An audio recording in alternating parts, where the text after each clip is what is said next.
God often reveals His truth to us, whether it is about Himself, us, or the relationships therein, through the natural world. This is revealed to us by Paul in Romans 1:19 through 20, which says, "For what can be known about God is plain to them, because God has shown it to them. For His invisible attributes, namely, His eternal power and divine nature, have been clearly perceived, ever since the creation of the world, in the things that have been made, so they are without excuse." This is also true for man-made things such as film, and I would like to show how he does just that in the Marvel Cinematic Universe. Welcome to episode 6 of the Oh How Marvelous podcast, and today we'll be talking about the movie Thor. So this film came out in May of 2011, so I was just finishing up 8th grade, and again, I hadn't yet gotten really much into the MCU at this point. I don't think I saw it in theaters. I might have, actually. But I don't recall an experience in theaters with this movie. I do know that I'm not overall very much impressed with the film in general because I just feel like it lacks some luster that the MCU found in Phase 2. So I think that the MCU really improved upon itself. Marvel Studios really improved itself in that aspect. And honestly, I find that this Thor movie was the worst of the Thor trilogy. And I get that we have Love and Thunder coming out. And so, that being said, I think that the Thor films themselves just got better. So that's why I'm really looking forward to seeing Love and Thunder. But yes, that being said, you may realize that I think that The Dark World is better than the original, and you would be correct there.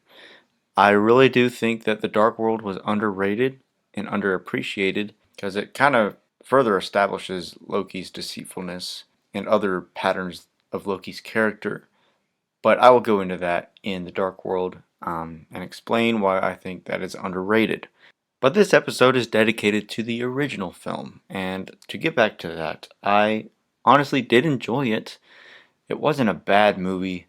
Again, I just thought it lacked some luster, which Marvel found itself picking up on later on, and they found the groove there. And I finally am glad that they got Taika Waititi to do the Thor films, because I do believe that they found the luster that they lacked with Taika bringing in the comedy that Chris Hemsworth so badly wanted in there, because he really wanted to show his comedic side. Also, just to help make Thor a more interesting character. Speaking of Chris Hemsworth, I really loved that he was cast as Thor. I love Tom Hiddleston as Loki. I love Anthony Hopkins as Odin. It was an overall very well done casting choice for all three of those characters. They all portray those characters very well for how they were written, and even just putting their own creativity into how they portray those characters, which they do so very well. And now on to my favorites. Now, my favorite character was Thor. I just love his character development through this.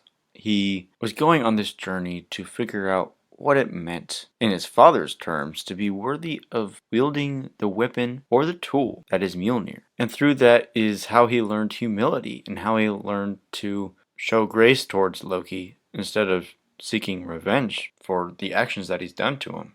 And my favorite scene in this film is when Loki approaches Odin right before Odin goes into his Odin sleep. What a creative name for that, right? But anyways, Loki's revealing that he knows that he's a frost giant. And so I just love this scene because it kind of just shows where Loki comes from, why Odin decided to adopt Loki, and it really established the whole reason for why Loki's relationship with Thor and Odin are the way that they are. Now, my favorite line was actually said by Clint Barton, who makes his premiere into the MCU in this film, also known as Hawkeye.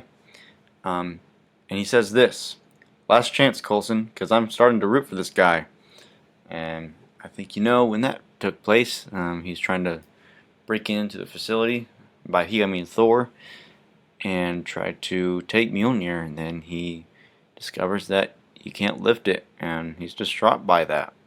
Two honorary quotes here. One is when Thor, Loki, and their friends are plotting to go to Jotunheim, and at the end of this discussion, Volstag's like, you do realize that Heimdall might be watching, right?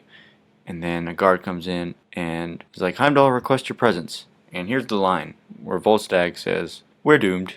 And the second honorary quote comes from Odin himself, where he's describing Mjolnir at Thor's crowning ceremony. And he is describing Mjolnir.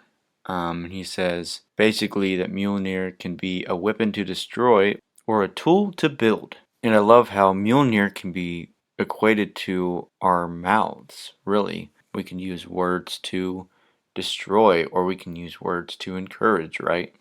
And when Odin was casting that spell, I guess you could say, on Mjolnir, that whosoever be worthy shall have the power, that he was really calling Thor to be a good steward of Mjolnir and all the other tools that he had given him, just like God calls us to use the gifts that God has given us wisely, like our mouths, whatever other tools that he might have given us. We are called to be good stewards of those things, and if we are not, God can take those away.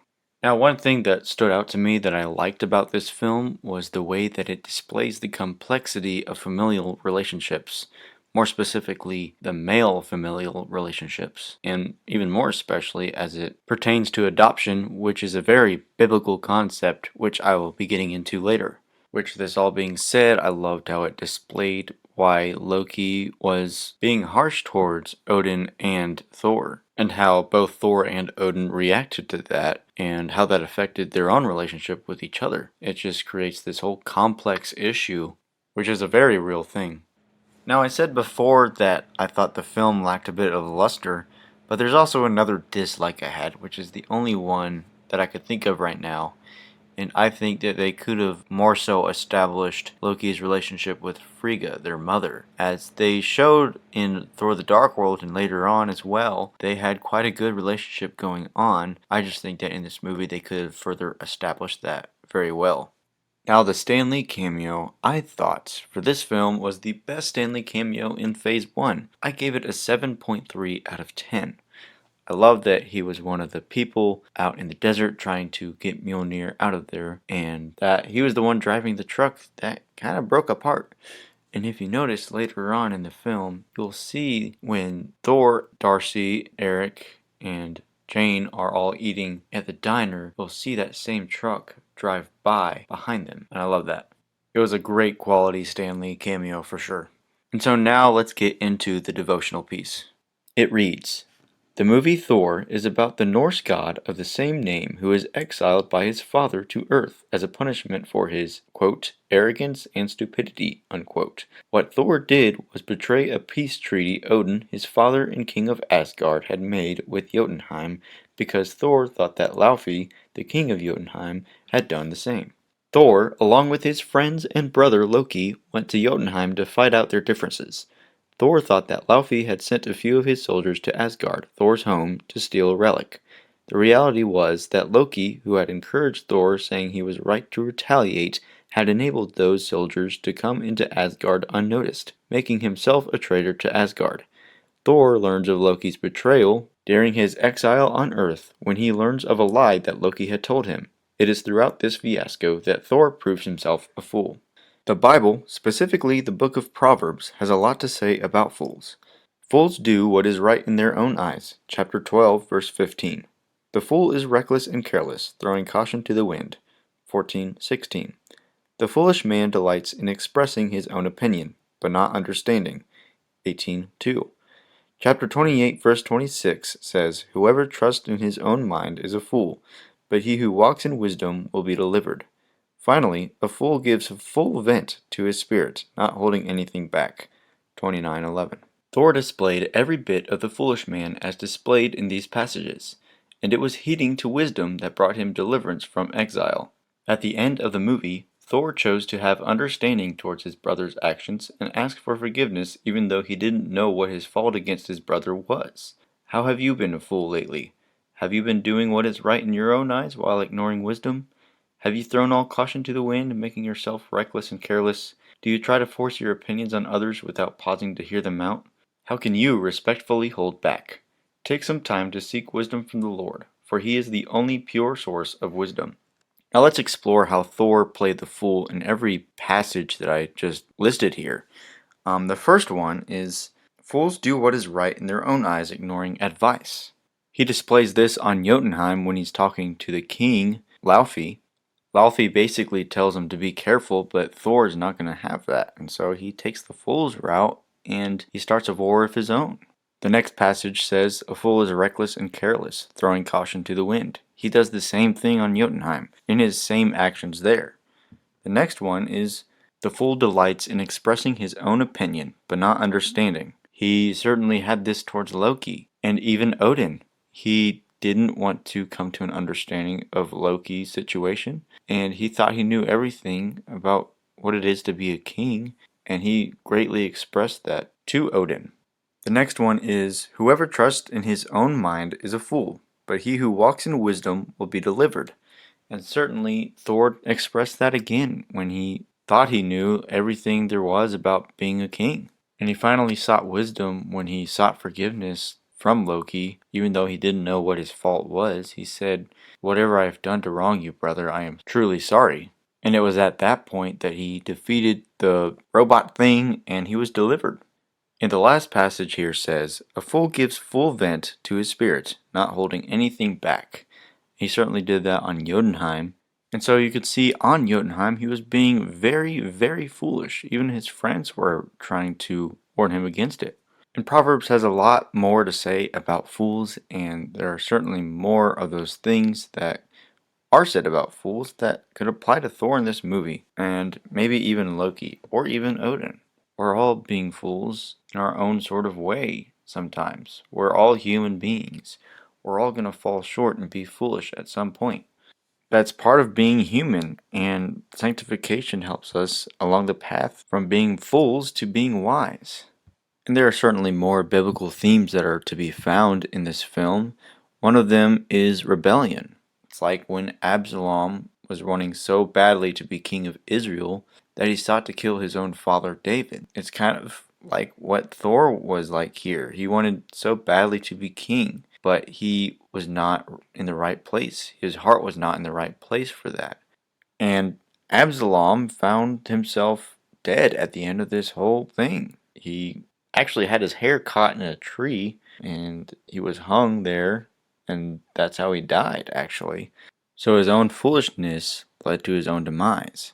But Thor, where they split off there, is that Thor decided to heed to wisdom and to seek forgiveness instead of continuing after his own foolish ambition. And so Absalom here displays for us what it looks like at the end for us if we're rebellious. We reach our own demise. We reach our own death. And this is the same thing for us towards God. If we're rebellious towards God, we will be dooming ourselves to a horrible demise. But the moment that we decide to be humble, to have humility, we are brought to the Father and He forgives us. The next theme that I want to talk about is the theme of adoption and how this is displayed in Loki with his life. And I will certainly get into much more detail when I do the Loki character study. But just the gist of it, it talks about how we are adopted as sons and daughters into the family of God and co-heirs with Christ when we come to believe and we come into the body of believers. And now the last theme is talking about how we like to serve God our own way. We see that on display in the life of Cain. He gave of his fruit to the Lord, but the Lord wasn't pleased by that. He was pleased by his brother Abel's sacrifice with meat, but it wasn't the content of the sacrifice that mattered, but it was the heart behind it. He wanted to serve God in his own selfish way, and he thought that he would find favor in the sight of God, but really he found that he didn't find favor, and God actually found favor in Abel because his heart was in the right place with his sacrifice. Now, where this comes to play in the film, obviously when Thor plays the fool here, he's kind of like Cain here. He wants to serve the throne, he wants to serve the people, but he wants to do so in his own way. his own foolish way. But then when he seeks forgiveness from Loki, he comes to a point of humility, and he kind of turns into an Abel here, where he decides, hey, this is not for me, it's for the people, it's not for my sake, but for others. This is for a higher cause than myself. And that is the kind of humility that God rewards. That's all for the discussion on Thor. If you'd like to join the Discord, please feel free to email me at mcudevos, that is MCUDEV, as in vulture OS, at gmail.com. I'd love to see you on the Discord, where we can send each other prayer requests, talk about the podcast itself, talk about the MCU, talk about theology, other stuff like that. I'd be happy to talk to you about that. But again, I'm off during Lent, but I will be able to get you into there once Lent is over. And that'll cover it for the movie Thor, and we'll see you next time when we will discuss The Avengers on Oh How Marvelous.